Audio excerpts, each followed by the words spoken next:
ለመማር ወደ ትምህርት ተቋም መሄድ ግድ አይደለም። ናሽናል አቪዬሽን ኮሌጅ ራሳችሁን ከኮሮና ቫይረስ ወረርሽኝ እየጠበቃችሁ በቤታችሁ ወይም በተመቻችሁ ቦታ በኢንተርኔት አማካኝነት በኦንላይን ትምህርታችሁን መከታተል ይቻላል። ካናዳ ከሚገኘው ኢንተርናሽናል ኤር ትራንስፖርት አሶሲዬሽን አያታና ከእንግሊዙ ኢንስቲትዩት ኦፍ ኮመርሻል ማኔጅመንት ICM ጋር በመተባበር የሚሰጡ ትምህርቶችን ተከታትላችሁ በ6 ወር ጊዜ በዓለም አቀፍ ደረጃ ተቀባይነት ያለውን የስልጠና ማስረጃ ባለቤት መሆን ይቻላል። ከኢትዮጵያ ሲቪል አቪዬሽን ባለስልጣን ሙሉ ዕውቅና ባገኘንባቸው የፍላይት ኦፕሬሽን እና የሆስተስ ስልጠናም በምዝገባ ላይ ነን። ጥያቄና መልስ፣ የክፍል ስራዎች ብሎም ፈተና መፈተን ክፍል ውስጥ እንዳላችሁ አይነት ልምድ ባላቸው መምህራን እየተማራችሁ በኦንላይን ባላችሁበት ቦታ አድራሻ ከ22 ማዞሪያ ወደ ሾላ ገበያ በሚወስደው መንገድ 150 ሜትር ገባ ብሎ ናሽናል አቪዬሽን ኮሌጅ የናሽናል ኤርዌይስ እህት ኩባንያ ህልሞን እውን ያደርጋል።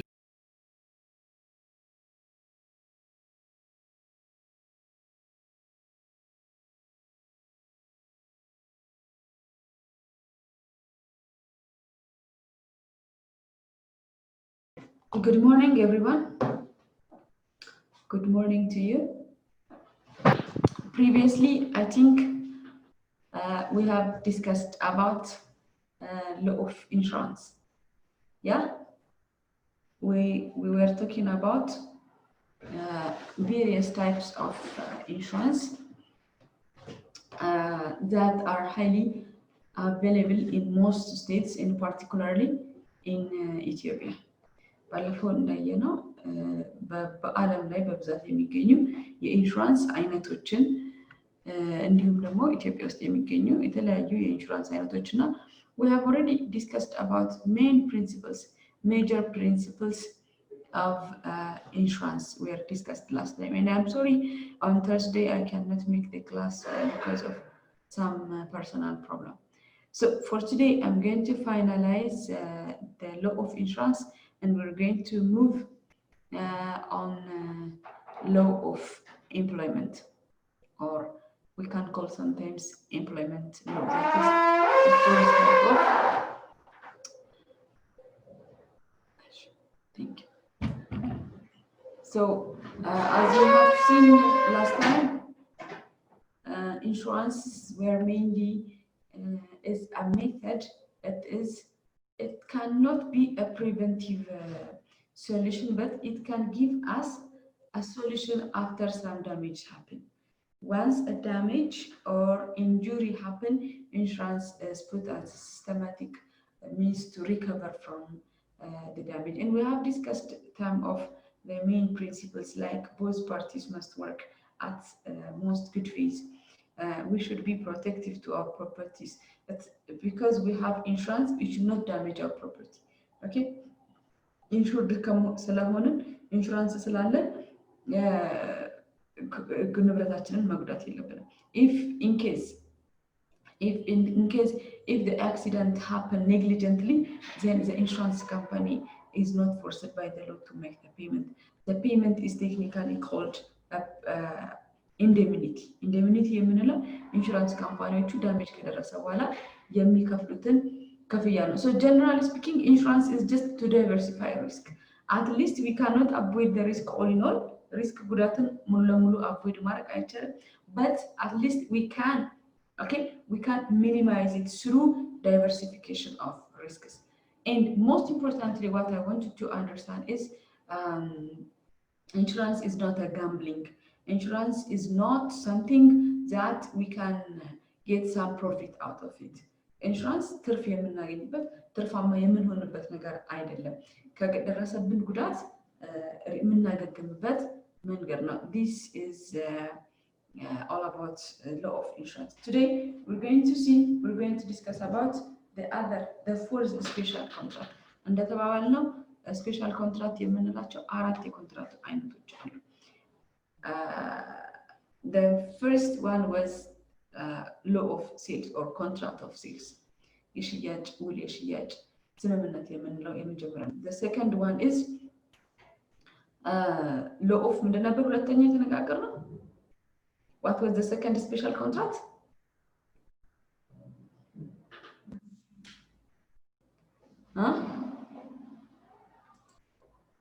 Hey.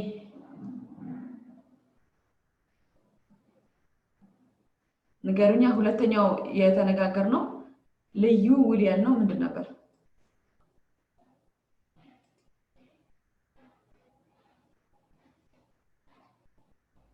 አይሰማም? ነብዩ አቤት። እሺ ይሰማል አይደል? ዝም አላችሁ ሁላችሁ ዛሬ። ጠዋት ስለሆነ ይሆናል። እሺ ሁለተኛው ድረስ እስኪትነቁና እሺ እስኪትነቁ ከሆነ እኔ ልመልሰው፣ ችግር የለውም። ሁለተኛው ደግሞ ከlaw of sales ቀጥሎ ያየ ነው law of agency or contracts of agency ነው። ሶስተኛው ስፔሻል ውል ያለው ሁለተኛው። ሶስተኛው ያለ ደግሞ ባለፈው የተነጋገርነው law of insurance or contract of insurance ነው። ዛሬ የምንነጋገረው ደግሞ employment law or law of employment or sometimes contract of employment ይባላል። ይሄ የመጨረሻውና አራተኛው ስፔሻል ውል ነው። ለየት የሚል የውል አይነት ነው። Remember at the beginning when we discussed about special contracts, we said that a special contract is said to be special for two basic reasons. It is for the mere fact of two main reasons that a contract is said to be special. The first one is it is reasonably because the contracting parties are identified by special name. በውል ውስጥ ያሉትን ሰዎች ስም በተለየ ስም መጥራት ስለምንችል ነው። Buyer and seller we can say if it is a contract of sale. If it is a contract of agency, we can call a principal and agent. Principal and agent እንለዋለን. If it is a contract of insurance, we can say insured and insurer. Now we're going to see the fourth special contract, that is employment. አራተኛው ደግሞ ኤምፕሎይመንት እንላለን። የኤምፕሎይመንት ሎው እንላለን ማለት ነው። ስለዚህ አንደኛው ፓርቲዎቹን በስም ስለምንለይ ነው። Second of all, ሁለተኛው ደግሞ the second and the main reason is their object. The object of the contracting parties is also quite clear. If it is in the case of buyer and seller, the buyer is just to buy and the seller is just to sell. If in the case of insurance and insurer, the insurance company is just a profit-making company, like any other business entity, like any business organization. Insurance companies are established for making business. So the prime intention is to just maximize their profit through giving some indemnity for damages. ለጉዳት ለደረሰባቸው ሰዎች ለምሳሌ አንድ ኢንሹራንስ ካምፓኒ ላይ በአመት ውስጥ 1000 መኪኖች ኢንሹራንስ ቢገዙ 1000 ውስጥ አደጋ ላይ ያጋጥም ይችላል አይደል? 1000 መኪኖችም ላይ ጋጭ ይችላል። ስለዚህ ካልተጋጩት ላይ ሰብስቦ ለተጋጩት መስጠት ማለት ነው። yes, and through this process they can get profit. ስለዚህ ኢንሹራንስ ካምፓኒዎች ቢዝነስ ኢንስቲትዩትስ ናቸው፣ ትርፍ ለማግኘት የተቋቋሙ ድርጅቶች ናቸው ማለት ነው። ስለዚህ ትርፍ ለማግኘት የተቋቋመ ድርጅት ትርፍ ለማግኘት ይሰራል።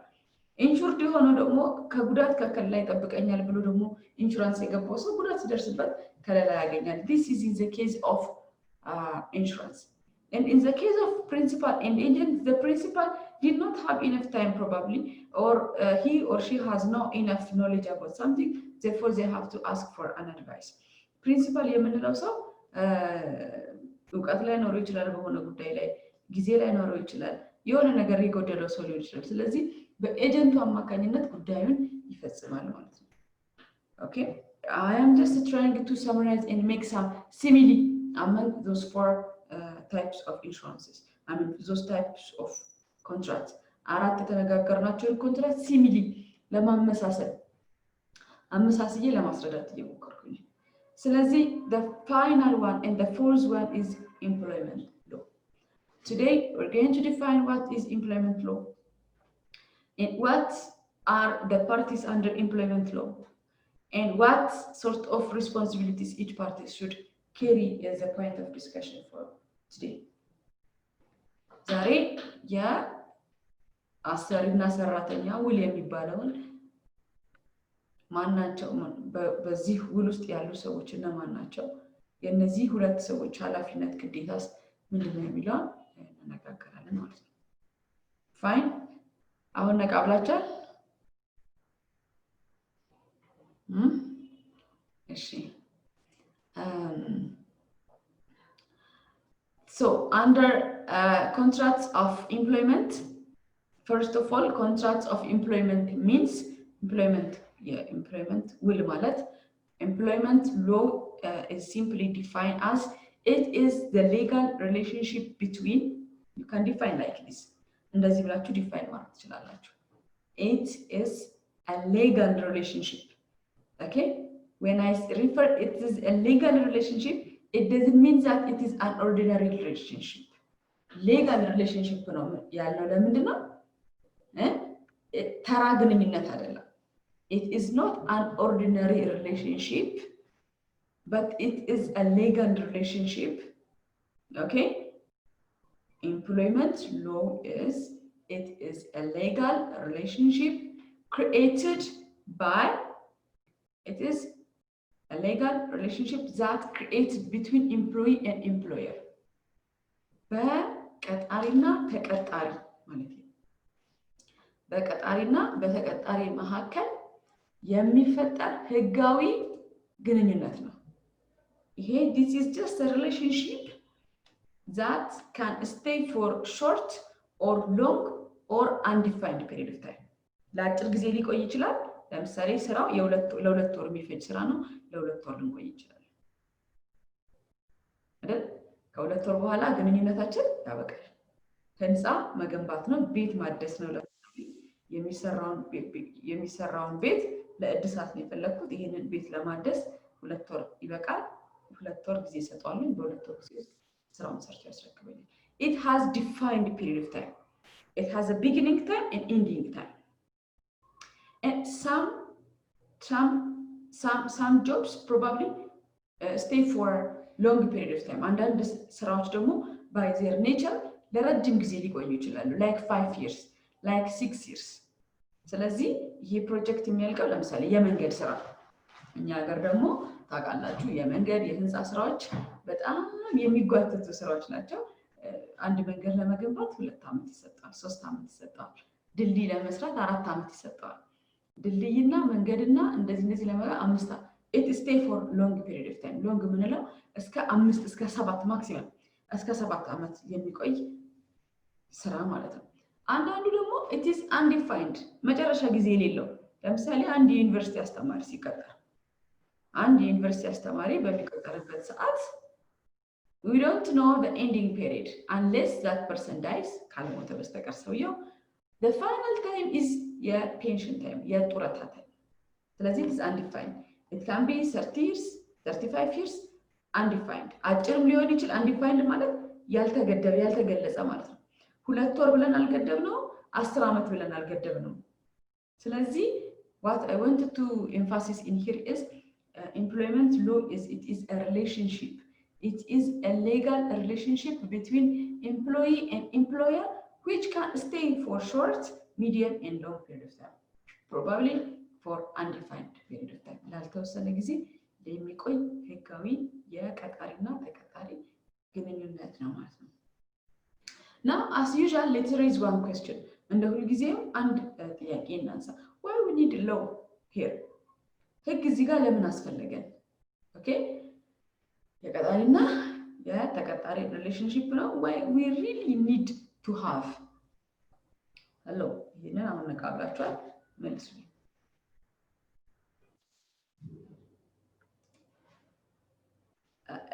In another words, I'm asking you what sort of problems that could be arised if we have made this relationship illegally. Legally ማለት ባይንዲንግ ነው። ህግ የሚያስረው ነገር ሁልጊዜም ተጠያቂነትን ያመጣል። አንደኛውን ሰው አኪዩዝ አድርገን ከሰን ልንከሰው ልናስገድደው እንችላለን። And the question is why we really need to have a law? Do you see any problem if we can't do it without law? ብዙ ፕሮብሌሞች ይኖሩታል። ለምን አንድ ቀጣሪና ተቀጣሪ መሃላቸው ላይ ህግ ከሌለ ነገ ሰራተኛው ምናልባት ደሞዝ ሲደርስ ቆይ ከነገ ወዲያ እያለ መሸወድ ይችላል። ለምን እዛ ጋር የሚያስራቸው ህግ ስለሌለ ላይሰጠውም ይችላል ከፈለገ። በቀጣሪው በኩል ደግሞ ሲኬድ ተቀጣሪው ደስ ካለው ነገ መምጣት ካልፈለገ ይቀራል ከነገ ወዲያም ይቀራል ከፈለገ ደግሞ ስራውን ዝም ብሎ መልቀቅ ይችላል ማለት ነው እዚህ ጋር የሁለቱም ፕሮብሌሞች እየሰፋ ይሄዳል ማለት ነው ሎ ከሌለ ሎ ካለ ግን የሰራተኛውም የሚገባበትና የሚወጣበት ሰዓት ይኖረዋል ከስራም መውጣት ተፈለገ የሚያስገባው ፔፐር ያስፈልገዋል ቀጣሪውም ደግሞ በተቀጣሪው የሚሰጠው ደሞዝ በምን ቀን እንደሆነ ምን ያህል ደሞዝ መስጠት አለበት ቢለው ለዚህ ጋር ሁለቱንም ይገደባቸዋል ያ ቬሪ ጉድ ልክ ነው ፓርትሊ ነብዩ ነው አይደለ ነብዩ የተወሰነውን አድሬስ ለማድረግ ሞክሯል ልክ ነው why we really need to have law ምክንያቱ ልክ እንደዚህ ቀደም እንደተናገር ነው በባየር እና በሴለር መካከል ለምንድን ነው ህግ ያስፈልገበት okay so if we are not abided by something our need is unlimited ሰው ፍላጎቱ በህግ ካልተገደበ መብቱ በህግ ካልተገደበ በጣም ኪዮስ ይፈጠራል በጣም ችግር ይፈጠራል for this reason law is used as an instrument to limit their rights and duties ለበላችሁ ከሆነ ባለፈው ስንነጋገር መጀመሪያ ሰሞን ላይ የሰው ልጅ ሁሉ ጊዜ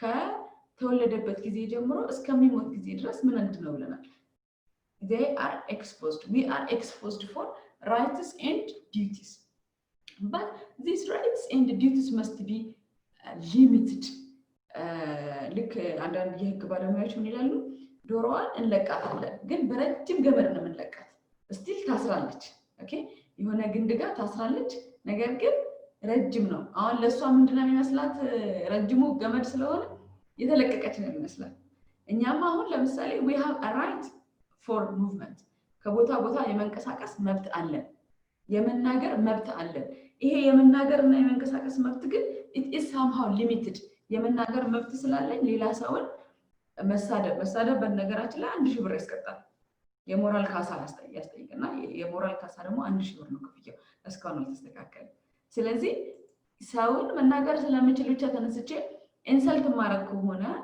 ዲግሬድ የማደርገው ከሆነ ክብሩን ዲግሬድ የማደርግበት ከሆነ ልከሰስ ይችላል ማለት ነው ግልጽ ነው ስለዚህ የሰው ልጅ መብት ቢኖረውም ግን እንቅስቃሴያችን ለምሳሌ በቪዛ ይሄ ምናምን እየተባለ ይገደባል otherwise ሰው በሙሉ ከቦታ ቦታ የተንቀሳቀሰ ችግር ሊያመጣ ይችላል ማለት ነው ግልጽ ነው likewise ልክ እንደዛ ሁላ under here the relationship between employee and employer must be guide መደረግ አለበት መመራት መቻል አለበት it is for two basic reasons the employee because he has already been employed to a certain company might abuse his rights as ነብዩ said ነብዩ እንዳለው ተቀጣሪው ሰው ኦሬዲ ዛ ካምፓኒ ገብቻለሁ ብሎ ስለሚያስብ አቢዩዝ ሊያደርግ ይችላል አቢዩዝ ማድረግ ማለት አንድ ሰው መብቱን ከሚገባው በላይ ኤክሰርሳይዝ ሲያደርግ if that right is exercised more than enough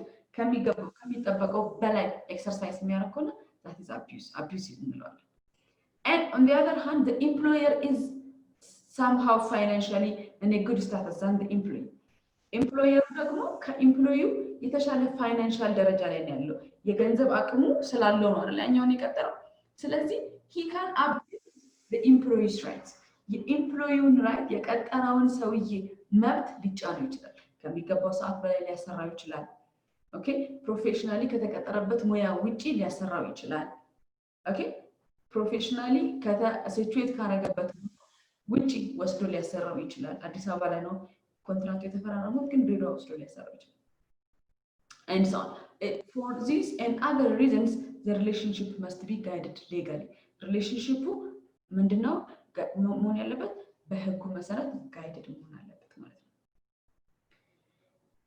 so the parties are ፓርቲዎቹ እነማን ናቸው employee and employer are the parties that are the active participant under law of employment what is their duties what is their rights we will see it later but generally the employee is in search for finance employee ገንዘብ ነው የሚፈልገው the employee is in need or in search for finance and the employer is in search for skill or talent or knowledge ኤምፕሎየሩ ገንዘብ አለው፣ ቀጣሪው ገንዘብ አለው፣ ግን እውቀት ፈልጓል፣ የሆነ ታለንት ፈልጓል፣ የሆነ ስኪል ፈልጓል that he or she did not have እሱ የሌለውን እውቀት ስኪል አቅም ከሌላ ሰው በሚፈልግበት ሰዓት that employee on the other hand has the necessary intellectual level but he is in need of or he is in search for money so these people ይሄኛው ገንዘብ አለው እውቀት ይፈልጋል ይሄኛው እውቀት አለው ገንዘብ ይፈልጋል ሁለቱም እኩል ይገናኛሉ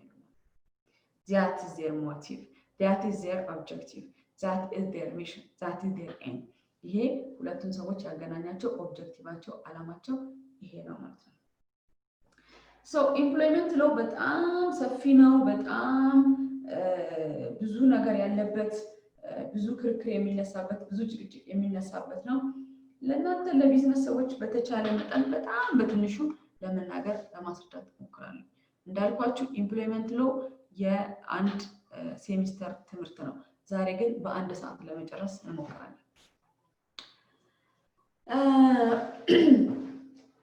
እነዚህ ሁለት ፓርቲዎች to have peaceful relationship in order to have a peaceful relationship at the beginning when they sign the contractual agreement they put different rights and duties ሁለቱም ፓርቲዎች ኦኬ መብትና ግዴታቸውን ስቲፑሌት ያደርጋሉ ይዘረዝራሉ mostly it is the employer like ቅድም ባለፈው እንዳልነው ኢንሹራንስ ካምፓኒው ነው መጀመሪያ ፖሊሲውን የሚያረቀው ብለን አይደል the insurance company the insurer usually draft the policy and the insured usually sign insured ቢሆን ኢንሹራንሱን የሚገዛው ሰው ይሄ ተካከለልኝ ይሄ ይቀነስልኝ ይሄ ይጨመርልኝ ማለት አይችልም just sign ብቻ ነው የሚያደርገው likewise ዚምጋ the employer has the mandate has the right to put requirements various requirements ቀጣሪው መጀመሪያውኑ እኔ ካንተ የምፈልገው ይሄን ነው ይላል አንተ ደግሞ እንድታረግልኝ የምፈልገው ነገር ይሄን እንድታረግልኝ ነው ብሎ መጀመሪያ ያስቀምጣል ማለት ነው so it is somehow called a unilateral agreement despite contractual agreements must be a bilateral agreement but in these two special contracts the contract is drafted by one party and the other party still has a choice to accept if he likes and reject if he don't likes ከወደደ የመፈረም ካልወደደ ደግሞ የመተው መብት አለው ስራ ለምሳሌ የሚፈልግ ሰው ይሄን እንድታረግልኝ እፈልጋለሁ ሲባል ከፈለገ ይፈርማል ካልፈለገ ስቲል እሱን ቀጥሮት ሊያሰራው የሚችለው ብቸኛው ካምፓኒ ይሄ ካምፓኒ እስካልሆነ ድረስ ሌላ ቦታ ሄዶ መስራት ይችላል ማለት ነው ስለዚህ አሁን ምን what is expected from each party ከሁለቱ ፓርቲዎች normally whatever the type of the work is whatever the type of the task is ስራው ምንም አይነት የተለያየ ቢሆንም የሚከተሉት ነገሮች ግን ሁለቱም ፓርቲዎች ማድረግ አለባቸው ማለት ነው የመጀመሪያው what is the duty of the employer የቀጣሪው ግዴታ ምንድናቸው የመጀመሪያው የቀጣሪው ግዴታ he should or the company should identify what sort of things must be done in terms of task and in terms of time frame የመጀመሪያው የቀጣሪው ግዴታ የሚሆነው ተቀጣሪው የሚሰራውን ስራ clearly ማሳወቅ ነው remember contracts must be clear ብለናል አይደል under object contract መጀመሪያ አራቱን essential elements ስንነጋገር while we are dealing with the four essential elements the one of the first one was that the agreement must be clear the contract must be clear enough in terms of place in terms of quantity in terms of quality ብለናል ኮንትራቱ ግልጽ መሆን አለበት ብለናል እዚህም ጋር ደግሞ ተቀጣሪው እንዲሰራለት የሚፈልገው ነገር ማስቀመጥ አለበት I think under human resource management human resource ትምህርት ላይ job specification የሚባል job specification ይባላል። Specifically the job is addressed. You are asked to do these things. እንዲሰራ የሚፈልገውን ነገር መዘርዘር ማለት ነው። ከዛ ማለት that is going to be a checklist ይሆናል ማለት ነው። ከሰራ ራይት ካልሰራ ኤክስ እያደረገ መሄድ ይችላል ማለት ነው ቀጣሪ። So every job, every tasks must be listed down. ይሄ የመጀመሪያው ነው። ስራውን ሳይሰጠው ቀጥሮት ስራዬን አልሰራህልኝም ብሎ ቢከስ ዋጋ የለውም ማለት ነው። The first is every task, every activity must be identified. The second one is ሁለተኛው ደግሞ the company ማለት ነው። The company should arrange every facility. Every facility must be facilitated. ስራው የሚፈልገውን ነገር ማመቻቸት አለበት። ስራው መኪና የሚፈልግ ከሆነ፣ ስራው ሞተር ሳይክል የሚፈልግ ከሆነ፣ ስራው ቢሮ የሚፈልግ ከሆነ፣ ስራው ሴፍቲ ሹዝ ኤንድ ሴፍቲ ሃት የሚያስፈልገው ከሆነ፣ የኮንስትራክሽን ስራ ለምሳሌ ከሆነ ያ ስራ የሚያስፈልገውን ነገር ፕሮቫይድ የማድረግ ኃላፊነት አለበት ማለት ነው። It can be anything, okay? It can be anything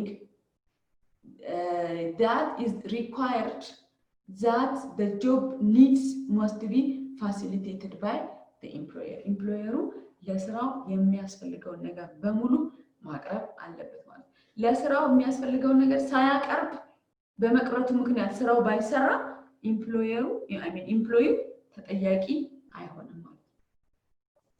This is the second thing. The third thing is ሶስተኛው ደግሞ they have to agree on the number of remuneration, salary ማለት ነው። The date of payment የክፍያ ቀኑ፣ the amount of payment የሚከፈለው የገንዘብ መጠን፣ the deduction, there are different deductions. Pension ይቆረጣል፣ የታክስ ይቆረጣል. There are so many deductions. All that deductions must be informed to the employee.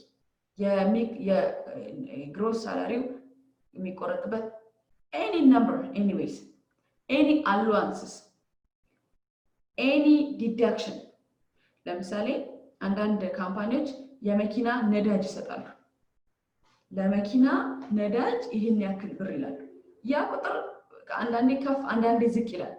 ዝቅ ሲል ብዙዎቹ ይቀንሳሉ፣ ከፍ ሲል ግን አይጨምሩም። የፔትሮሊየም ዋጋ በየጊዜው ራይዝ ያደርጋል፣ ይቀንሳል፣ ይጨምራል አይደል? ይቀንሳል፣ ይጨምራል። ካምፓኒዎቹ ምን ያደርጋሉ? ሲቀንስ የነዳጁ ዋጋ ሲቀንስ ዝም ይላሉ። ገብታችኋል? የነዳጁ ዋጋ በሚጨምርበት ጊዜ አይጨምሩላቸው። የነዳጁ ዋጋ ግን ሲቀንስ የሚሰጧቸውን ገንዘብ ይቀንሳሉ።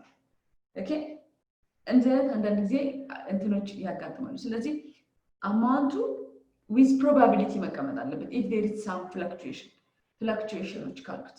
አንዳንድ ጊዜ ደግሞ there are some benefits, that benefits can be sometimes financial benefit ይሆናል፣ sometimes non financial benefit ይሆናል። ለምሳሌ ፋይናንሻል ቤኔፊትስ ካምፓኒው በየወሩ ይሄን ያክል ትርፍ ካገኘ ይሄን ያክል ቦነስ ለሰራተኞቹ ይሰጣል ይችላል። ካምፓኒው ለምሳሌ ዩኒቨርሲቲ ከሆነ በየአመቱ ለዚህ ያክል ቁጥር ሰራተኞች ስኮላርሺፕ ያመቻቻል ይችላል። this non financial incentive ነው። የሜዲካል የቤተሰቦቻችሁን የሚስት የልጅ የሰራተኛውን እናት አባት አሳክማለሁ ሊል ይችላል። These are some benefits. So including all these benefits, the benefits can be financial, sometimes it can be non-financial incentives. All these things must be clearly indicated in their agreement. Agreementaቸው ላይ ይሄ ነገር መቀመጥ አለበት ማለት ነው። And the termination reasons, አራተኛው ምክንያት ደግሞ በቀጣሪው እንደ ግዴታ የተቀመጠው ነገር terminations፣ ይሄ ውል የሚያቋርጥባቸው ቅድመ ሁኔታዎች። if the absenteeism number is more than this፣ ሰውየው ከዚህ ቀን በላይ ከቀረ ሳያሳውቅ ከቀረ ያለ ምክንያት ከቀረ ካረፈደ ስራውን በአግባቡ ማይሰራ all these things must be put 5 ቀን በተከታታይ ለምሳሌ ከቀረ በብዙ የግል ድርጅቶች እና የመንግስት ድርጅቶች ውስጥ ለማባረሪያ በቂ ምክንያት ነው at least that is enough reason to have a warning letter የጽሁፍ የቃል አይቆጠር የጽሁፍ ማስጠንቀቂያ ደብዳቤ ለመስጠት በቂ ምክንያት ነው 5 ተከታታይ የሥራ ቀናቶችን የሰውዬ ሳያሳውቅ ከሥራ ቦታው ላይ ከቀረ ስለዚህ reasons of termination must be reason out ይደረጋሉ ሰውየው ከሥራ ሊባረርባቸው የሚችልባቸው ምክንያቶችን እንደየሥራው አይነት ሁኔታ መዘርዘርና communicated መሆን አለበት at the beginning communicated መሆን አለበት the other and the last one is if probably የአንዳንድ የሥራው ሁኔታ ሲዝናል የሚሆን የሥራ አይነት አለ ለምሳሌ ቱሪዝም አካባቢ ላይ የሚሰሩ ካምፓኒዎች ትልልቅ የቱር ካምፓኒዎች ለምሳሌ አመቱን ሙሉ ሰራተኛ ላይ ያስፈልጋቸው ይችላል አየር መንገድ አካባቢ ፓሴንጀርሶች በጣም የሚበዙባቸው ጊዜያቶች አሉ የዛን ሰዓት ላይ ለ15 ቀን ለአንድ ወር ያመጣሉ ሰራተኞችን በብዛት ከሆነ ጊዜ በኋላ ደግሞ if the job is seasonal if the nature of the work is seasonal ይሄም መቀመጥ ያለበት ነገር ነው ማለት ነው ስለዚህ under contracts of employment በቀጣሪና በሰሪና በሰራተኛ ውል ላይ መቀመጥ ያለባቸው 5 ቤዚክ ነገሮች እነዚህ ናቸው ማለት ነው and what about the duty the responsibility of employee የቀጣሪው ግዴታ ይሄ ከሆነ አሁን የነገርኳችሁ 5 ነገሮች የቀጣሪው ግዴታ ከሆነ የተቀጣሪው ግዴታስ ደግሞ ምንድነው የተቀጣሪው የመጀመሪያው ነገር presenting essential documents to the employer ለቀጣሪው አስፈላጊውን የሆነ ዶክመንት በሙሉ ማስረዳት ነው እኔ ህግ እንደተማርኩኝ የሚያስረዳ ነገር ማቅረብ መቻል አለብኝ ኦኬ እስኪ ተምር ያለሁኝ ግን ወደፊት አመጣለሁኝ ግድ የላችሁ ምንም አትጠራጠሩ ቀጣሩኝና መጨረሻ ላይ ልክ ትምህርቱን አስተምሬ ሲጨርስ ዶክመንቱን አመጣለሁ ብል ጠፍቶብኛል ማስረጃዬ ለጊዜው አሁን እጄ ላይ የለም ስለዚህ ልክ ስራውን ሲጨርስ አመጣለሁኝ ብል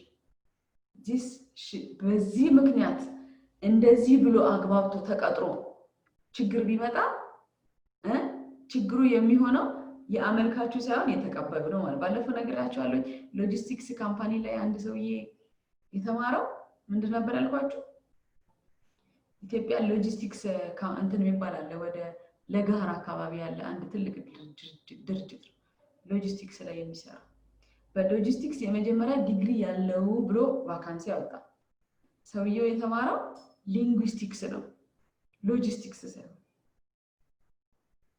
በሊንጉይስቲክስ ይሄ የቋንቋ ትምህርት ነው ሊንጉይስቲክስ ማለት በቋንቋ ትምህርት ተመርቆ ምን ብሎ ክሌም አደረገ እኔ ሳነበው ሎጂስቲክስ ሊንጉይስቲክስ ነው መሰለኝ አለ እና ደግሞ ሂውማን ሪሶርስ ላይ ያሉት ሰዎች ደግሞ ምን አሉ እኛ ስናነበው ሊንጉይስቲክስ ሳይሆን ሎጂስቲክስ የሚል መሰለን አሉ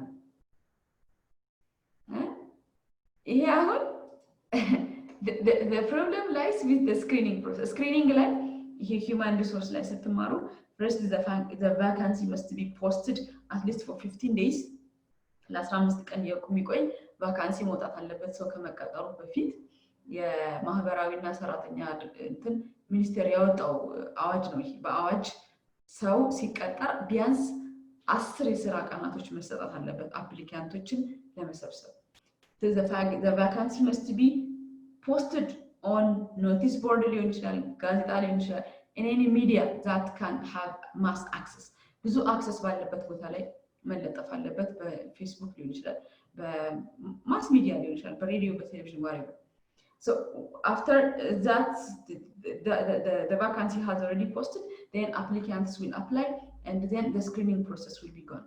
Screen ያደርጋሉ የሚያስፈልገውን ከማያስፈልገው ይለያሉ. Then they call up for interview, and probably they call for a written exam. Then you will be recruited. And at the time of recruitment, they have to see whether the attached materials are valid or not. Valid መሆናቸው ትክክል መሆናቸው ሰርቲፊኬቱ ካስፈላጊው ዩኒቨርሲቲ እንደተሰጠ. They can even check by calling or requesting educational certificates from the institution. አዲስ አበባ ዩኒቨርሲቲ በየጊዜው የሚሰጠውን ሰርቲፊኬት አንድ ቀጣሪ ድርጅት ሄዶ የመጠየቅ መብት አለው። እስቲ ፍሬህይወት ህግ ተማራለች አልተማረችም፣ በዚህ አመት ተምሬያለሁ የሚል ወረቀት ይዛ መጣለች፣ ትክክል ነው አይደለም ብሎ መጣላት ይችላል።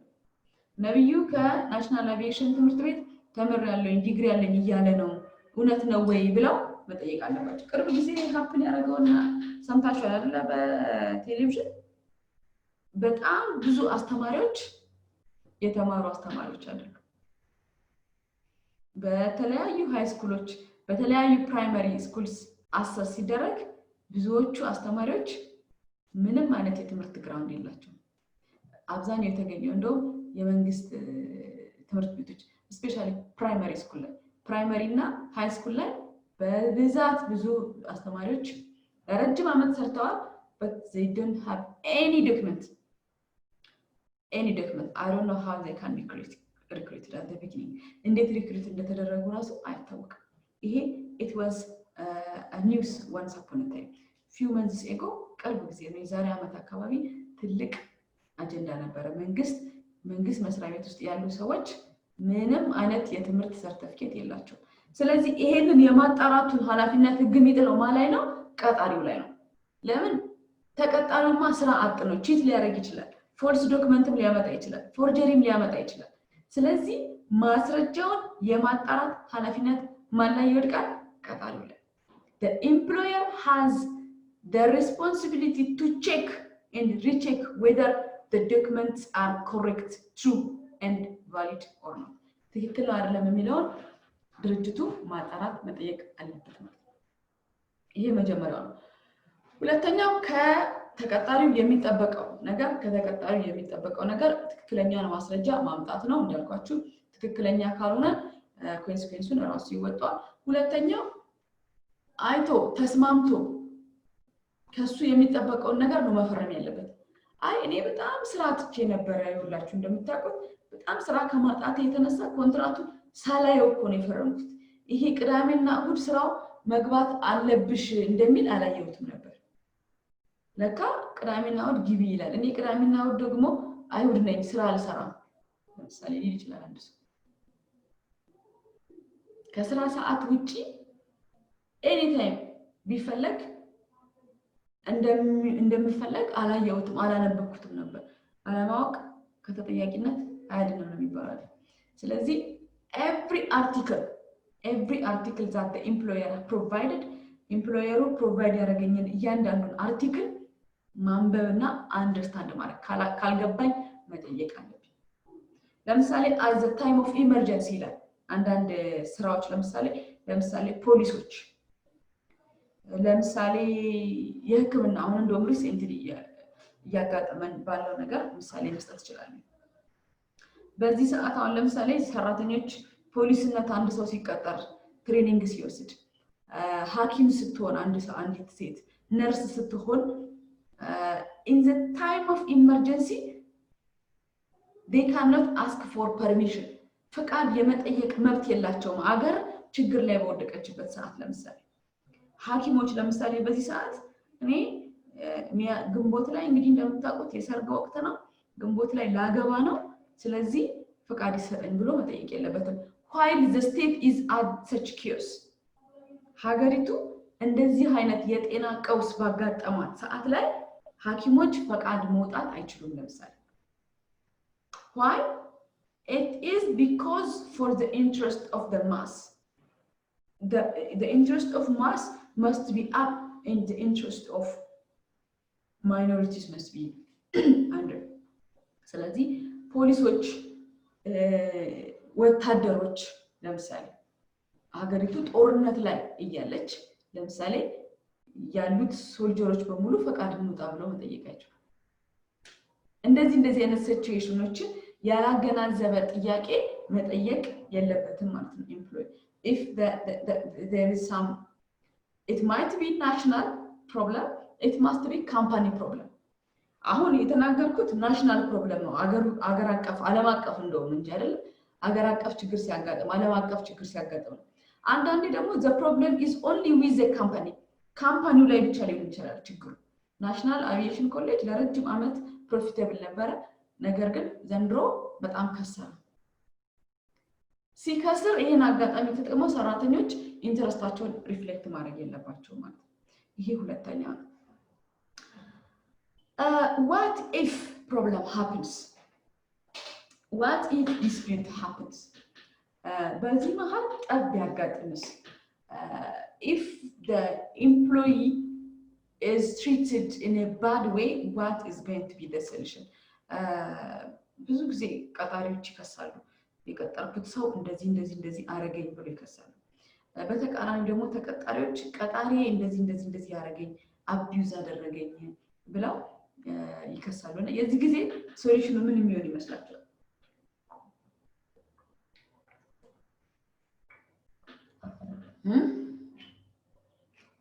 በአሰሪና ሰራተኛ መካከል it is a normal dispute ሁሉ ጊዜ ችግር ያጋጥማል ግጭት ሊያጋጥም ይችላል and how do you think that this problem can be solved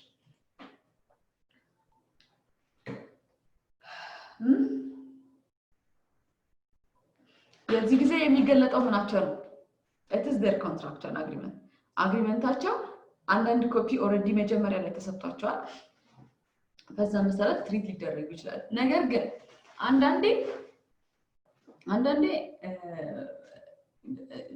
the law mostly favor the employee ህጉ በአብዛኛው ሆነ አይታችሁ ከሆነ ህጉ ኤምፕሎይውን ፌቨር ያደርጋል ለምንድን ነው ህጉ ተቀጣሪው ነው በብዛት ፌቨር የሚያደርገው ህጉ ይወግናል እያልኳችሁ ሳይሆን ግን ኤክስትራ ቤኔፊት አንዳንዴ ለተቀጣሪው ይሰጣል እና can you tell me the reason ልክ ባለፈው እንዳልኳችሁ ማለት ነው ህጉ ለኢንኬፔብል ለሆኑ ሰዎች ፌቨር ያደርጋል አይደል last time we have seen that how law favors incapable people ህጉ አይን ካለው ሰው ይልቅ ማየት ለማይችለው ሰው የተወሰነ ፌቨር ያደርጋል አይደል ኢንኬፔብል ለሆኑ ሰዎች መጀመሪያውኑ ነው ናቹራሊ ሚውን አርቲፊሻሊ ፕሮብለም ላለባቸው ሰዎች the law has some room for favoring them ትንሽ ቦታ ትንሽ ክፍተት አለው ፌቨር ለመስጠት እዚህ ጋር ደግሞ ስትመጡ employment ላይም ደግሞ ስትመጡ the law has some room some favor for the employee than the employer and I'm asking you the reason አቅማቸውን ይመስለኛል የአቅም ጉዳይ ይመስለኛል ዳይላቸው ብቻ የሰራተኛው አቅምና የቀጣሪው አቅም የተለያየ እሺ አቅሙ ስለተለያየ ለምን ፌቨር ይደረጋል ተቀጣሪው ጫና የማድረግ አቅም አላቸው እነዛኞቹ ጫና የማድረግ አቅም አላቸው ቬሪ ጉድ እሺ ቀጣሪዎቹ ማለት ልክ ነው ሌላ ሰው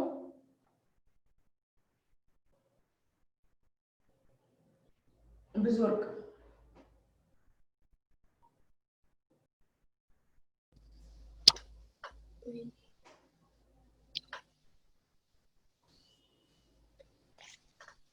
እኔ እንደሚመስለኝ ማለት ነው የኢምፕሎይን የተቀጣሪውን ሁኔታ ለማበረታታት ወይም ደግሞ የመስራት ፍላጎቱን እንዲጨምርለት ራሱ አይሰራም እንዴ በራሱ ተነሳስቶ ለምን ማበረታታት ያስፈልጋል ገንዘብ ነው የፈለገው ገንዘብ ነው የሚከፈለው ለምንድን ነው why encouragement is essential in here አሁን እዛ የተቀጠረበት ድርጅት እንደዚህ ችግር ቢያጋጥመው ወይም ደግሞ ሌላ እንትን ተጽዕኖ ቢደረግበት ተስፋ ቆርጦ ወደ ሌላ ስራ ማለት እንዲሄድ ወይም ደግሞ እንዳይቶ እንዲበረታታ ቢቶስ ምንድነው ችግር እንደ ኢትዮጵያ ደግሞ ስራ ፈላጊ ባለበት ሀገር አንድ ሰራተኛ ቢሄድ ምን ችግር አለው? ሞልቷል ሰራተኛ።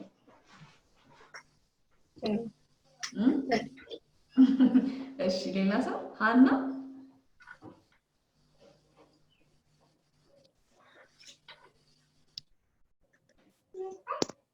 ሳስበው እንትኖች ጉዳቶች ብዙ ጊዜ የሚከሰቱት በቀጣሪዎች ናቸው ማለት ያኛው የበላይ ስለሆነ ቢያጠፋ ማባረር ይችላል ከስራ ማሰናበት ይችላል ያኛው ግን ፓወርፉል ስለሚሆን በዚህ ድርጅት ውስጥ ስራ አስኪያጅ ነው ኃይለኛ ማለት ያው እሱ ስር ስለሆነ እሱ ነው በብዛት በደል የሚያደርሰው ብሎ ይታሰብና ከዛ ኋላ እንደዛ አይነት ነገሮች ደግሞ ሌሎች ላይ እንዳይበረታቱ ለመግታት ቀጣሪ ነሽ እንዴ አንቺ? አይ አይደለም። ያ ልክ ነው ሀና እንዳለችው ነው ብዙ ጊዜ power lies on the employer power ያለው ማን ነው the powerful one is the employer is financially strong and finance is power አይደል ገንዘብ አቅም ነው አይደል አቅም ያላቸው ሀገሮች ገንዘብ ያላቸው ሀገሮች ናቸው finance is power okay therefore power lies on the employer ላይ ነው ኃላፊነት ያለው የቀጠረው ሰው ነው በዚህ ወጣ በዚህ ገባ የማለት ሙሉ ፓወር ያለው ዛጋ ስለሆነ that power must be regulated by law ያ ፓወር ቢያንስ limited minimized መሆን አለበት በህግ ማለት ነው ስለዚህ it should be the employer should have to have some fear of being accused ሆናለሁ እከሰሳለሁ እቀጣለሁኝ ብሎ እንዲፈራ እና ኤምፕሎይውን fairly treat እንዲያደርገው most of the time laws pressurized the employer not the employee ma and single individual አይደለ and single individual ያኛው ግን አክሲዮን ሊሆን ይችላል ብዙ ባለ ሀብቶች ሊሆን ይችላሉ so ገንዘብ by itself without anything money by itself is a power so this power would lead to mistreatment or maltreatment to employees ወደ maltreatment ሊገባ ይችላል ፌር ባልሆነ ሁኔታ ትሪት ሊደረጉ ይችላሉ ተቀጣሪዎች for this reason employees are favored by the law ብዙ ጊዜ አይታችሁ ከሆነ ህጉ ኤምፕሎይዎችን ፌቨር ያደርጋል this is reasonably because of this reason በዚህ ምክንያት ነው ማለት ነው የመጨረሻው እዚህ ጋር ማወቅ ያለባችሁ ነገር አንዳንድ ጊዜ ቀጣሪዎች አሁን ቀጥዬ በመናገራቸው ምክንያቶች ሰዎችን አንቀጥርም ሊሉ ይችላሉ they don't like to recruit employees with disability employees who are pregnant ለምሳሌ let me tell you a real case that I happen to see በቅርብ ከአመት በፊት አንድ ያየሁትን ኬዝ ልንገራችሁ a certain woman has applied to a vacant position አንድ ሴት ለአንድ ክፍት ቦታ ታመለክታለች አመልክታ she has already fulfilled the essential requirements አስፈላጊውን requirement በሙሉ አሟላች and then she took the written exam and she has successfully got the maximum mark የጽሁፍ ፈተና ተፈተነች የጽሁፍ ፈተናውን በሚገባ አለፈች and until this time nobody noticed her physical condition እስከዚህ ሰዓት ድረስ ማንንም ሰው physical condition አላወቃትም ነበር and she has called for interview and at the time of interview they have seen that she is pregnant በኢንተርቪው ሰዓት እርጉዝ እንደሆነች አወቁ ማለት if she is pregnant she's going to be a cost for the company because she is going to have leave maternity leave ስለሚሰጣት ሲያስቡት ከጥቅሙ ጉዳቱ ሊያመዝን ነው ይሄ ነገር ስለዚህ they neglect this applicant for the fact that she is pregnant and she has applied to the court ሁሉንም ነገር አልፋ ሌሎች ተወዳዳሪዎች የማይደርሱባትን ያክል ደረጃ ላይ ከደረሰች በኋላ ፕሬግናንት በመሆኗ ምክንያት ሰራተኛው ዲስፌቨር እንደተደረገች አፕላይ አደረገች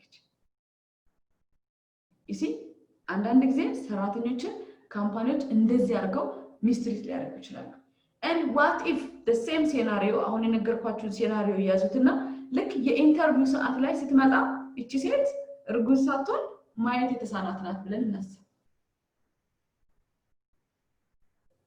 ማየት የተሳናት ነች ስራው ደግሞ ማየትን የሚጠይቅ አይደለም ለምሳሌ ሌጋል አድቫይዘር ልትሆን ትችላለች ለምሳሌ ጠበቃ ልትሆን ትችላለች ግን ስታዩት ምን አይነ ስውር ቀጥሬ ምን አንገላታኝ ማየት የሚችል ሰው አልቀጥረም እንዴ ብዬ አይነ ስውር በመሆኗ ምክንያት ባስወግዳት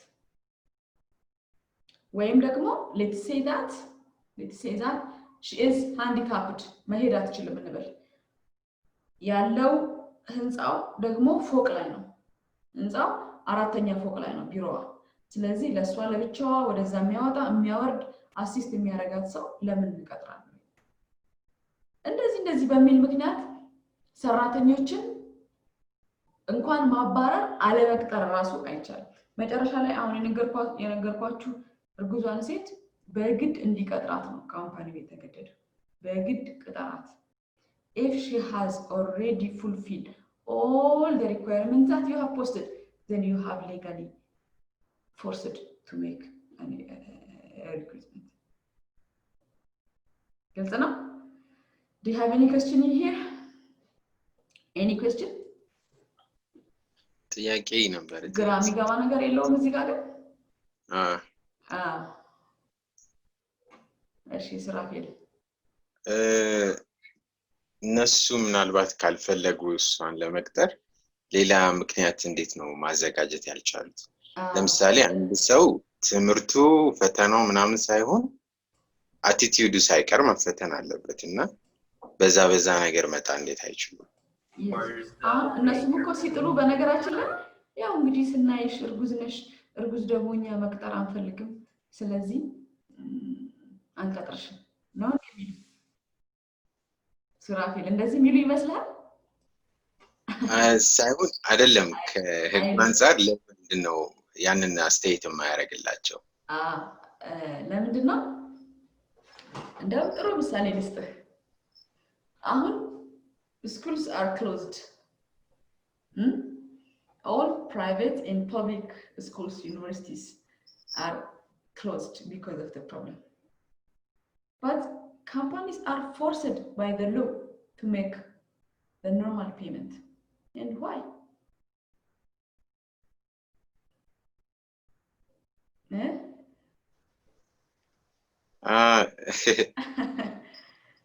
እንተኒ እሱ ያው እንተኒ ይገናኛል አይገናኝም ላገናኝልህ ለምን መሰለ እዛ ጋር ሁሉ ጊዜ ቀደም ሃና እንዳለችው ፋይናንሻሊ ኤምፕሎየሮቹ ከኤምፕሎዮቹ የተሻለ ቦታ ላይ ነው ያሉት እና ያ ካምፓኒ ያችን አንድ እርጉዝ ሴት ትሪት ማድረግ አያቅተው ከመንግስት ይልቅ አሁን መንግስት እኮ ምንድነው የሚያደርገው ሪስኩን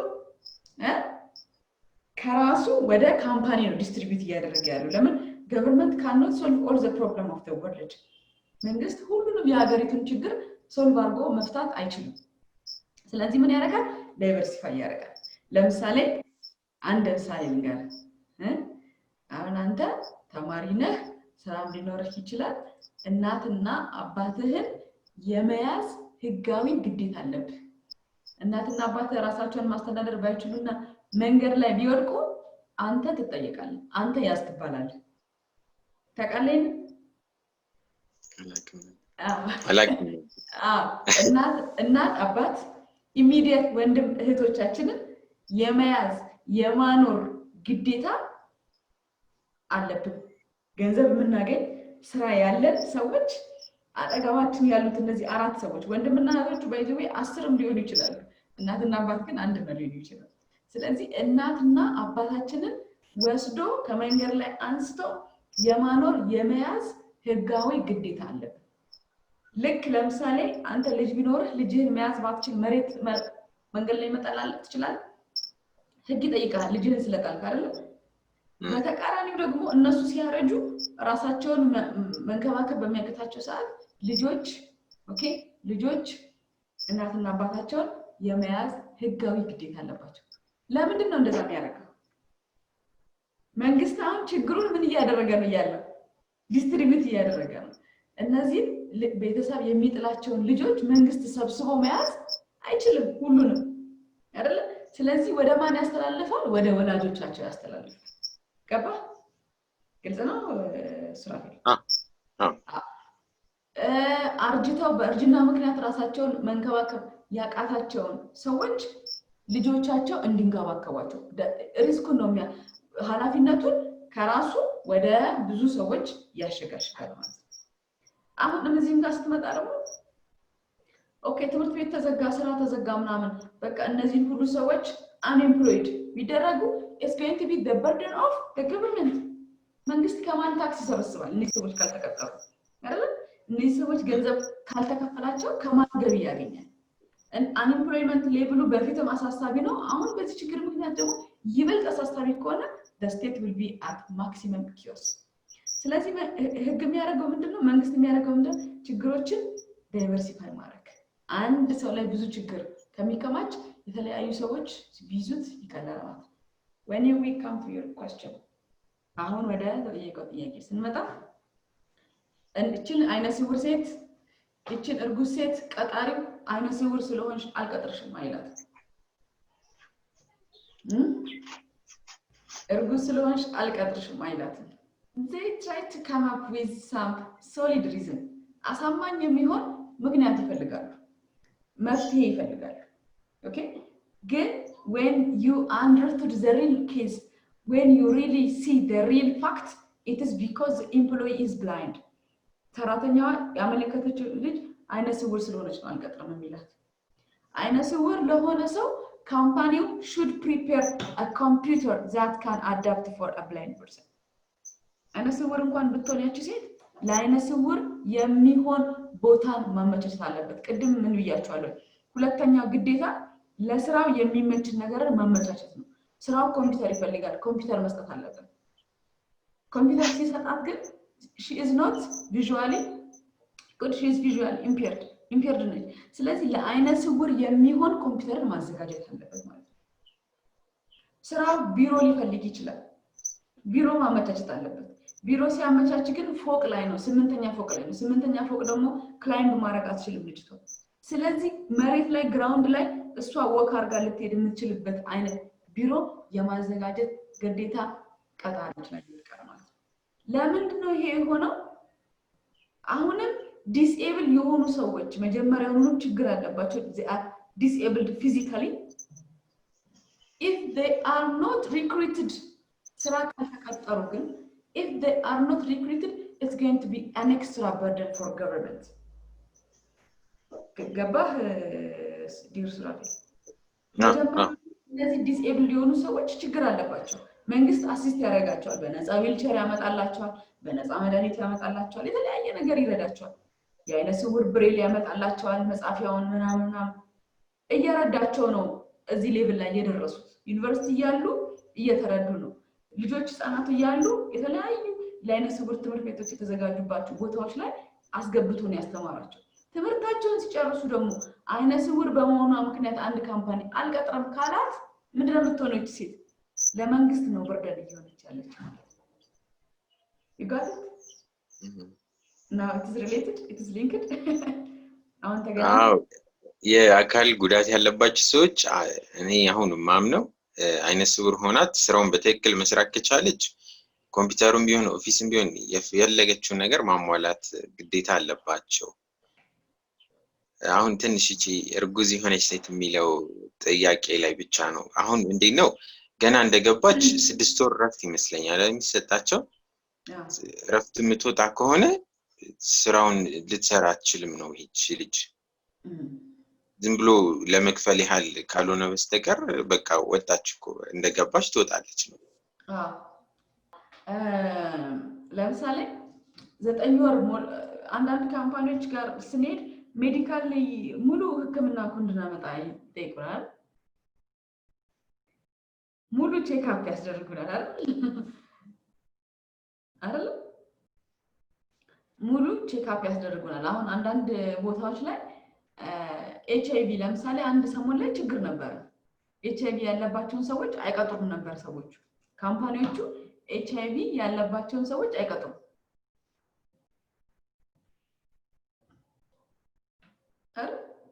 አንዳንድ አገሮች ይብን አገር እንኳን ስራ ይቀርና አንዳንድ አገሮች HIV ያለበትን ሰው ወደ ሀገራቸው እንዲመጣ አያደርጉም ነበር ሰው በኤችአይቪ ለመያዝ በጣም ጎበዝ ወሮበላ መሆን መቻል አለበት አይደል ኤችአይቪ እንዲይዘው ያ ሰው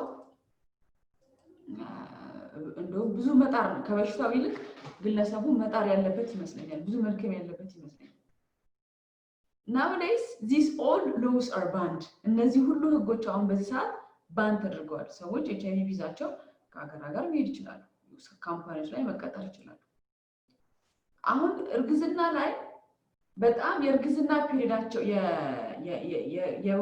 ምንድነው ሊወልዱ የደረሱ ሴቶችን አይደለም እዚህ ጋር ያልኩኝ ያለው ለምሳሌ 8 ወር ከምናምን ነው እንችልኝ እሷም ራሱ ፕሮባብሊ ይንስራ ላትፈልገው ይችላል ለምን ከአንድ ወር በኋላ እችልኝ ወልዳ የምትወጣናት ነገር ግን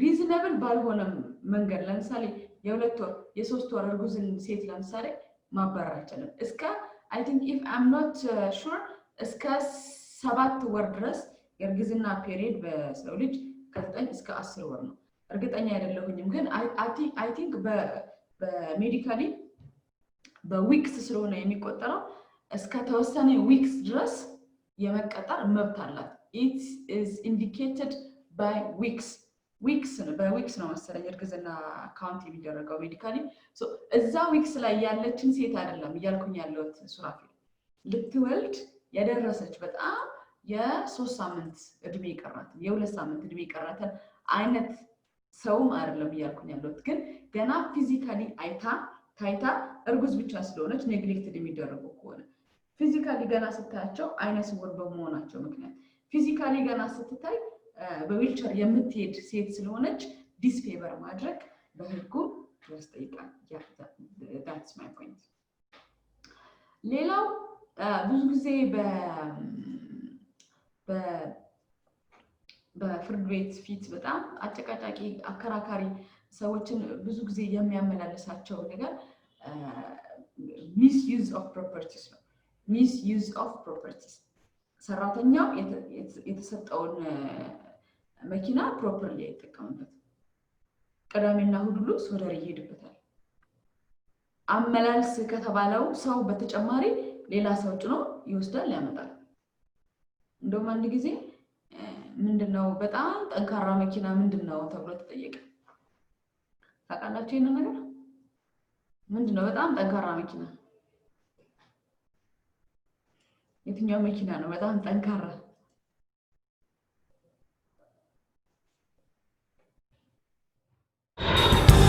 በትምህርት ከፍ ብሎ መብረር ይቻላል ናሽናል አቪዬሽን ኮሌጅ የናሽናል ኤርዌይስ እህት ኩባንያ ከከፍተኛ ትምህርት አግባብነትና ጥራት ኤጀንሲ ሙሉ ዕውቅናን ባገኘንባቸው በማስተርስ ዲግሪ ኤምቢኤ በስትራቴጂክ ማኔጅመንት ኤምቢኤ በባንኪንግ እና ፋይናንስ ኤምቢኤ በቢዝነስ ሊደርሺፕ ኤምቢኤ በሪስክና ኢንሹራንስ ኤምኤስሲ በኢንተርናሽናል ትሬድ እና ኢኮኖሚክስ ዘርፎች በእውቀት ለመቅረጽ የበቁ ፕሮፌሰሮቻችን አረንጓዴ መብራታቸውን አብርተዋል። በነገራችን ላይ በኬንያ ሀገር ከሚገኙ ስመጥር ዩኒቨርሲቲዎች በሚመጡ ፕሮፌሰሮች የትኩረት መስክ ትምህርቶቹ መሰጠታቸው ልዩ ያደርገናል።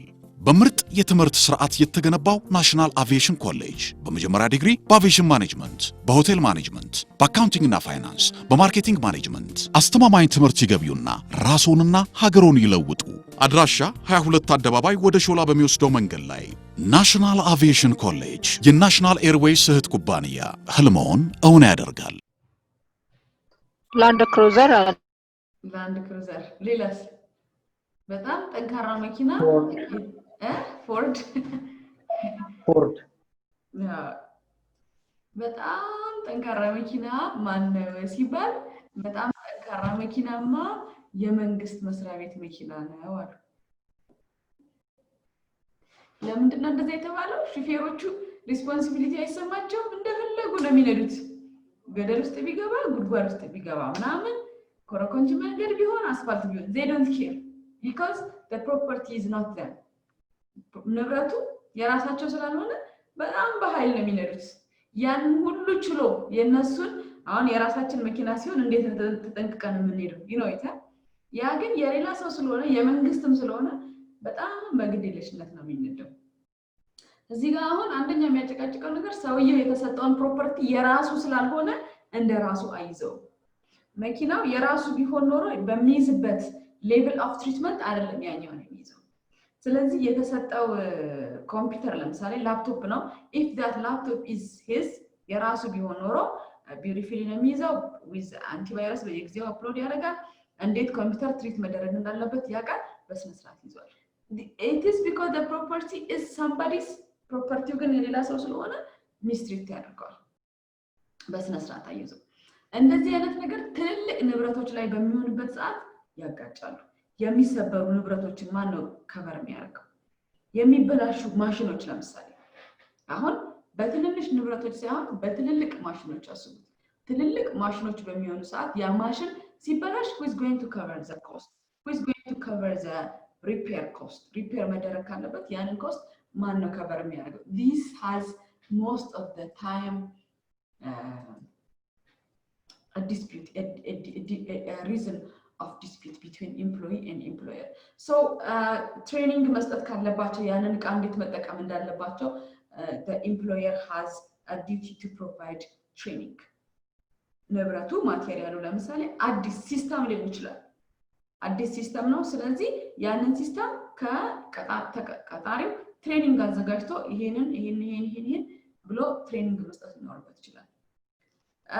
sometimes ሲሙሌሽን ሊዘጋጅ ይችላል። ለምሳሌ አውሮፕላን አብራሪዎች በመጀመሪያ በሲሙሌሽን ለማብራር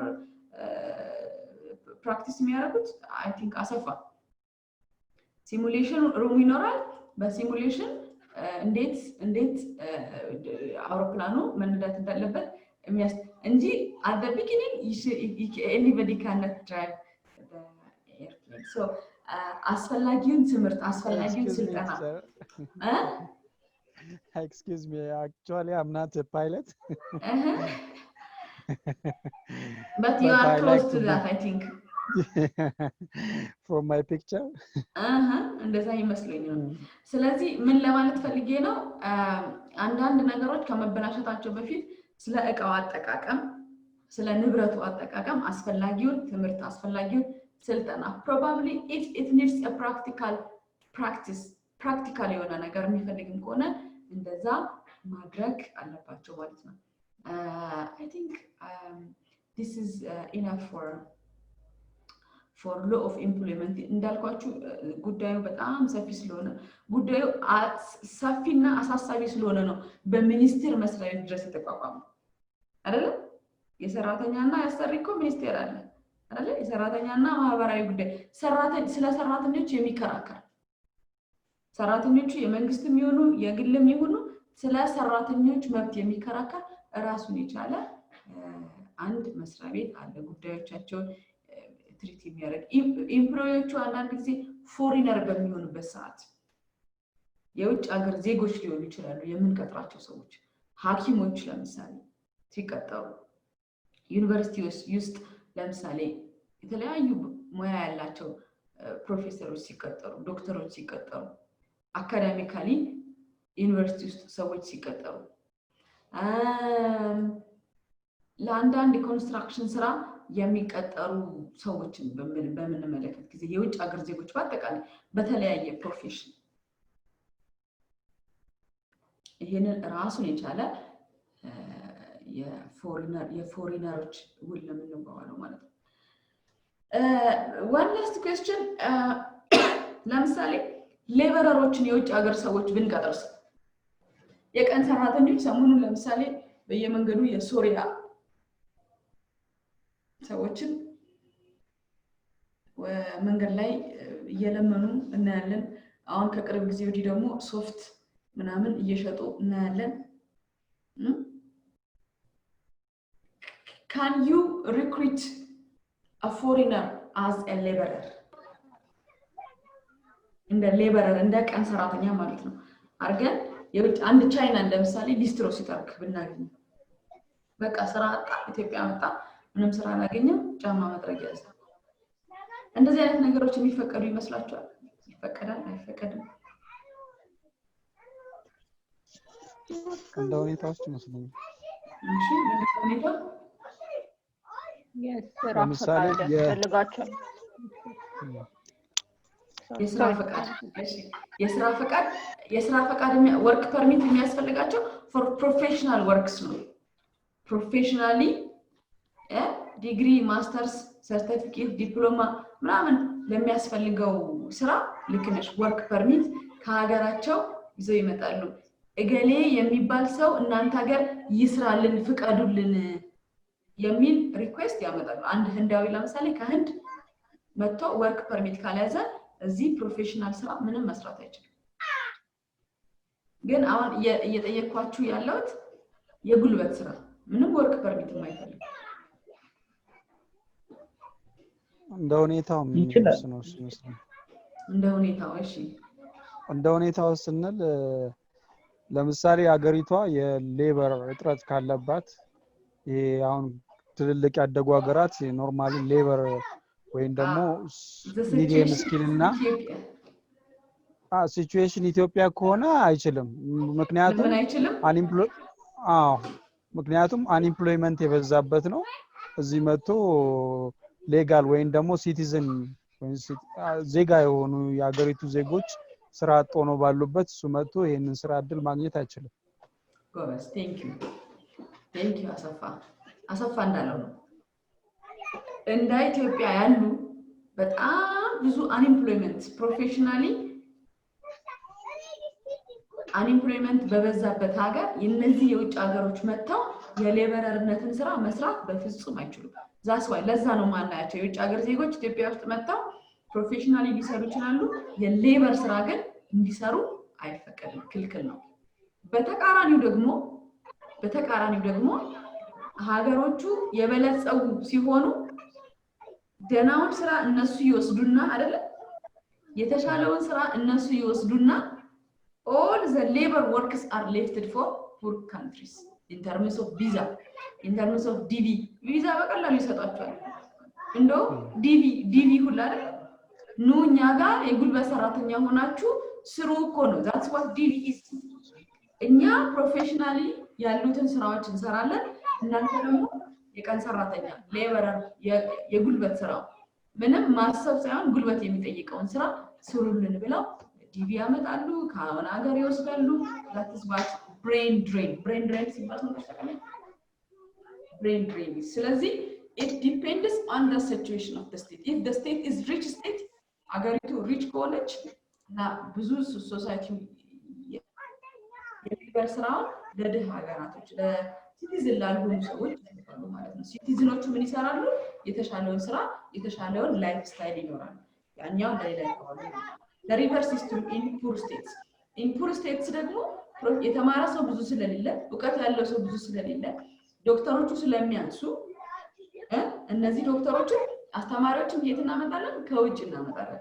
የጉልበት ስራውን ደግሞ ለሀገራችን ዜጎች እንተዋለን ማለት ነው። this is how it must be regulated. So that's all what I have for today, and we have already finalized contracts already በኔ በኩል ጨርሻለሁኝ። if you have any question you are welcome. Otherwise I left with very few chapters. በጣም ትንሽ ቻፕተሮች ይቀሩኛል። next time ሐሙስ እንግዲህ ለእግዚአብሔር ፈቃድ ስንገናኝ ቢዝነስ ኤንድ ቢዝነስ ኢንቲቲ እና ኔጎሺየብል ኢንስትሩመንት የሚባል አንድ ቻፕተር አለ። ቢዝነስ ኢንቲቲ የምንላቸው የንግድ ቤቶች እንዴት እንደሚከፈቱ what is business organization and what are non-business organization. business and non-business organization የምንላቸው ኦርጋናይዜሽኖች እንዴት ሌጋሊ እንደሚከፈቱ እንዴት አርቲፊሻል ፐርሰናሊቲ እንደሚያገኙ የሚቀጥለው ሳምንት ላይ እናያለን። ከዛ ደግሞ ኔጎሺየብል ኢንስትሩመንትስ these are payment means ሰው ክፍያ በስንት መንገድ መክፈል ይችላል? ኪሴ ውስጥ ያለውን ካሽ መክፈል ይችላል ወይ? አንደኛ መንገድ ነው። ሁለተኛው መንገድ ደግሞ with check bill of exchange በእንደዚህ መክፈል ይችላል ወይ? ካሽ ሳላወጣ ገንዘብ መክፈል የሚችልባቸው መንገዶች ሌጋሊ ጋይድድ ይደረጋሉ። ቼክ ለምሳሌ በጣም ብዙ የሚጭበረበር ነገር ነው። ስለዚህ እሱን ሁለቱን አሁን ያልኳችሁ የቢዝነስ ኦርጋናይዜሽኖችን እና ኔጎሽየብል ኢንስትሩመንቶችን ኔክስት ዊክ እናያለን። ከዛ በኋላ አንድ ሳምንት ብቻ ነው የሚቀረው። I am about to finish. But before I leave, if you have any question, you are welcome.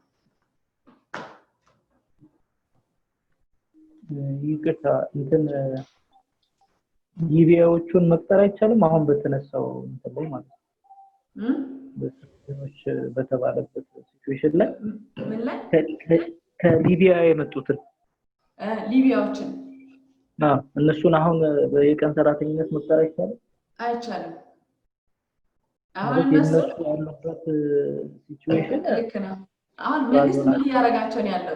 መንግስት ምን እያረጋቸው ነው ያለው ተሰደው መጥተዋል አይደል ኦሬዲ ተሰደው አገራቸው ስለተራራሰች አገራቸውን ትተው መጥተዋል ስለዚህ መንግስት አሲስት እያረጋቸው ነው ባለፈው እንደውም በቴሌቪዥን የነሱ በዓል በአብዛኛው የሶሪያ ሙስሊሞች ስለሆኑ የበዓላቸው ቀን ላይ እንዴት እያረዳቸው እንዴት መጠለያ እየሰጣቸው እንዳለ እንዴት አሲስት እያረጋቸው እንዳለ እየተናገሩ ነበር ምክንያቱ አሰፋ ቅድም እንደተናገረ እነዚህ ሊቢያዎችን ሌበር አድርገን የምንቀጥራቸው ከሆነ ለሀገራችን ዜጎች ስራ ኦሬዲ ያጡ ናቸው ድጋሚ እንዲያጡ እያደረግን ያለ ነው ማለት ነው it is not because they don't deserve the job ስራው ይገባቸዋል ብለን ስለማናስብ አይደለም ግን ደብል ኮስት ነው የሚሆንብን መጀመሪያውኑ የራሳችን ስራ አጥ ዜጎች አሉ ከራሳችን ስራ አጥ ዜጎች የሌላ ሀገር ዜጎችን አምጥተን እያሰራን ያለው ማለት ስለዚህ የራሳችን ሀገር ዜጎችን እናሰራ ይሄን የጉልበት ስራ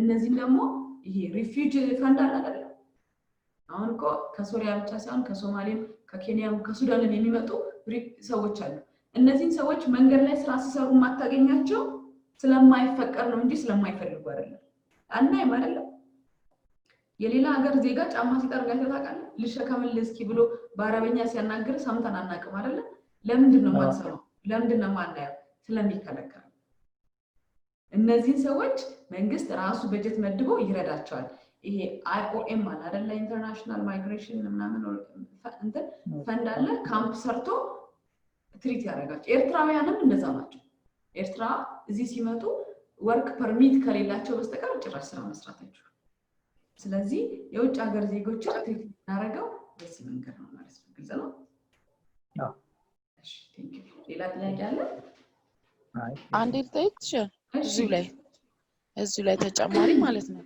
አሁን ለምሳሌ ሶፍት ምናምን ላይ እናያቸዋለን እኮ ሌላ ደግሞ ይሄ ጫሌ እኔ ያጋጥመኛል ይሄ አንገት ላይ እጅ ላይ የሚደረጉ ጫሌዎች ምናልባት ከፈጠራ አንፃር አይቶላቸው ነው ማለት ሰርተው ሲሸጡና ያለን ከለመና ባሻገር ማለት አንዳንድ ጊዜ ይሄ ምን ይባላል መሰለሽ ሳይለንስ ኦፍ ሎ ይባላል ሳይለንስ ኦፍ ሎ ማለት ህጉ አንዳንድ ጊዜ ዝም ይላል ዝም የሚለው ለምንድን ነው ከመታገስም አንፃር ነው ያለውን ችግር ካለማጋነንም አንፃር ነው ለምሳሌ ዝም የሚልበት ሌላ እንትን ልንገርሽ አሁን ዝም እንዳለበት ማንኛውም የድምጽ ከሆነ አምፒር በላይ ከተማ ውስጥ መልቀቅ ክልክል የድምጽ መለኪያ አለ ከዛ ድምጽ በላይ መልቀቅ ክልክል ነው ያስቀጣል ሰፈርሽ ውስጥ ቤተክርስቲያን ሌሊት አይረብሽሽ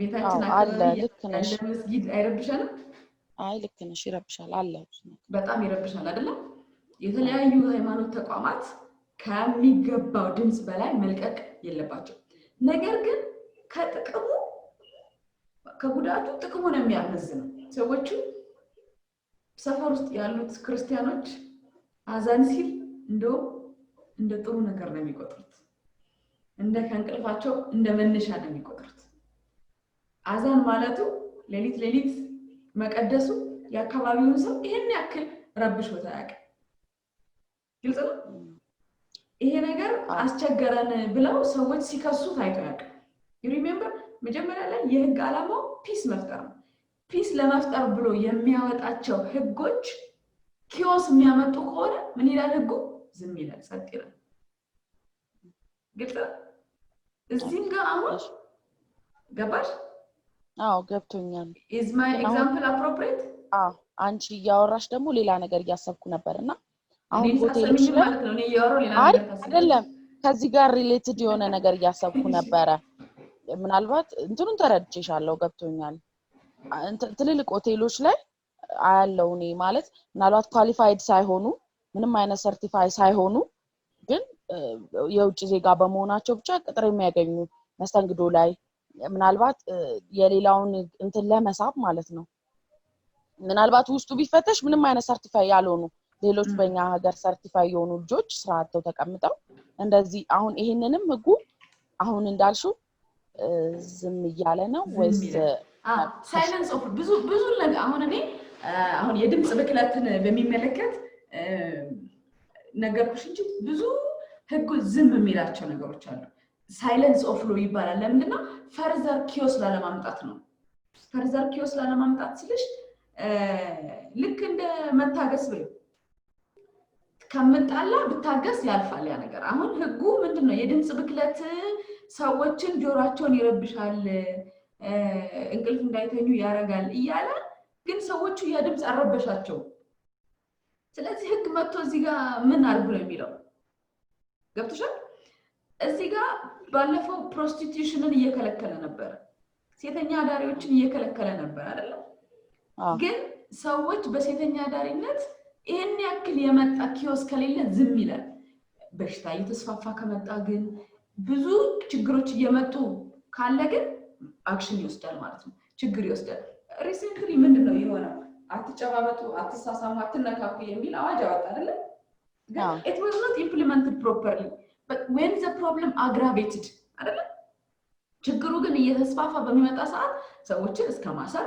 ሰዎችን ብዙ ነገር እስከማረግ ተደረሰ ስለዚህ there is one feature of law ይሄ የህግ አንዱ ፊቸር ነው ሳይለንስ ይባላል ዝም ይላል till the problem aggravated ችግር ይመጣል ብሎ ፈርቶ ህጉ ወጥቶ ግን ምንም አይነት ችግር ካልመጣ then the law becomes silent ህጉ ዝም ይላል ማለት ነው እኛን ከችግር እከላከላለሁ ብሎ መጥቶ ህጉ ግን ችግር ካልተፈጠረ አይደለ ችግር ካልተፈጠረ then at this time the law becomes silent ይሆናል ማለት ነው ስለዚህ አሁን የውጭ ሀገር ዜጎችን አንዳንድ ቦታ ላይ እና ሴልስም ሆኖ ያጋጥመኛል እኔ አንዳንድ ጊዜ የሽያጭ ሰራተኞችም ሆኖ ያጋጥ ችግሩ ያን ያክል አሳሳቢ ካልሆነ the law becomes silent ይሄ የህግ አንድ ፊቸር ነው አንድ ተፈጥሮ ነው በይብለሽ አስቢ ሌላ ጥያቄ አለ thank you አመሰግናለሁ እሺ